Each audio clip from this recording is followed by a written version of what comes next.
Good morning, Kristine, and welcome to Hometown Living. Good morning. Thank you so much for having us. So tell us a little bit about the mission of Angels in the Attic. Sure.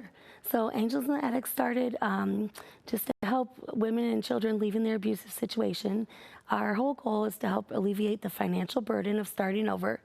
So we originally started just taking in gently used items, dishes, pots and pans, clothing, bedding, and it was pretty quick. That was in 2011.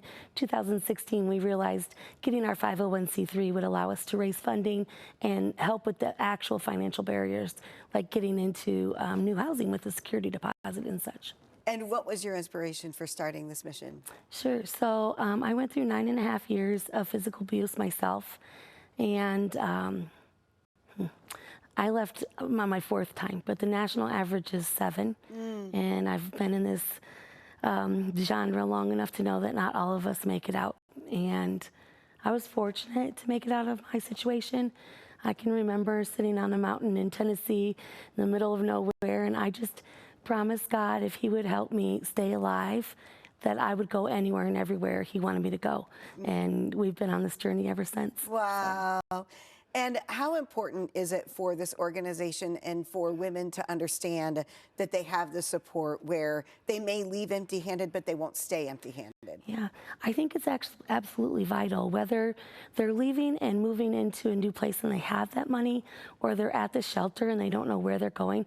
We're a wonderful resource to be able not only to help with physical things, but if there's other resources in the community that can help them better alongside of us, we're great with our community bonds. So I think a community is only as strong as nonprofits are. We're willing to work together, because when we work together, we can really help the most. That's right. So.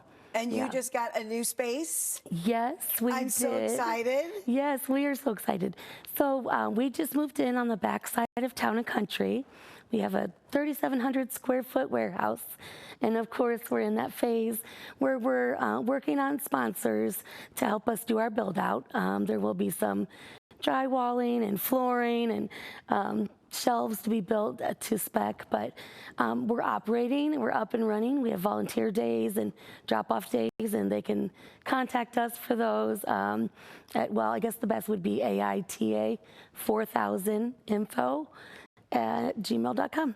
Well, and I love on your website, you actually have the availabilities, like when you need volunteers. Yep. And that's wonderful. So if people have got a few hours that they're able to give, they can just go in and look at that. Yes, and we have multiple days throughout the month, hoping that we can get everybody who wants to serve, you know, Monday, Wednesdays, Wednesday, Sunday, Wednesday, Saturday.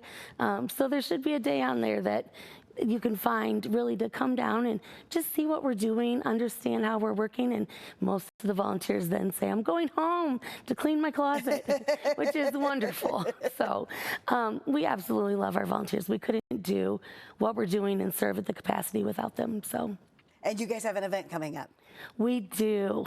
We're hoping for good weather next week. April 3rd, we're doing like a give back night with Urban Swirl at Heritage Square.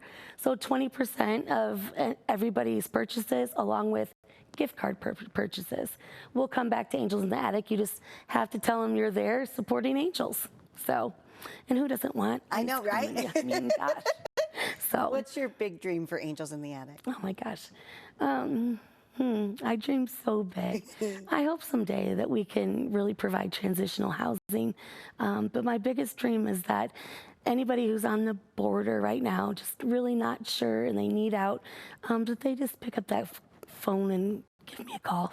We can at least meet and maybe talk about a safe exit strategy plan.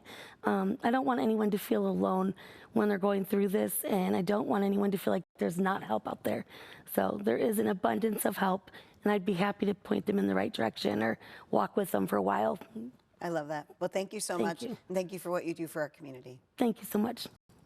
If you would like to learn more about Angels in the Attic or donate to their cause, just head over to theangelsintheattic.org and don't forget to follow them on social media.